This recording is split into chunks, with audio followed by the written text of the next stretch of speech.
వస్తుంది కదా బహుశా ఇంకో 10 ఏళ్ల తర్వాత మెగా మీనింగ్ అని కొడితే చిరంజీవి అనే అర్థం వస్తుంది.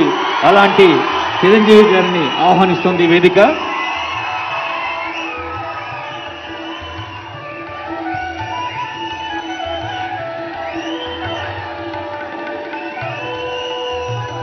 కొన్ని దశాబ్దాలుగా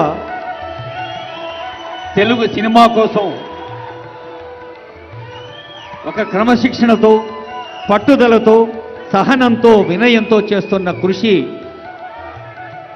ఆంగికానికి అందం, వాచికానికి వైభవం, ఆహార్యానికి హుందాతనం, సాత్వికానికి సమున్నత స్థానం సొంతం చేసిన మన చిరంజీవి గారిని తెలంగాణ ముఖ్యమంత్రి, ఉప ముఖ్యమంత్రి, సినిమాటోగ్రఫీ శాఖ మంత్రులు, సాంస్కృతిక శాఖ మంత్రులు, సమాచార పౌర సంబంధాల శాఖ మంత్రులు సిఎస్ గారు హృదయపూర్వకంగా అభినందించారు.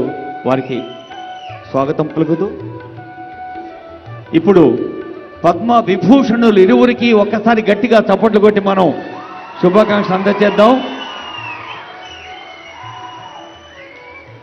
తెలంగాణ రాష్ట్ర ప్రభుత్వం పద్మశ్రీ అవార్డు గ్రహీతలు 6గురిని ఆహ్వానించింది. గడ్డం సమ్మయ్య గారు చిందు యక్షగాన కళను 5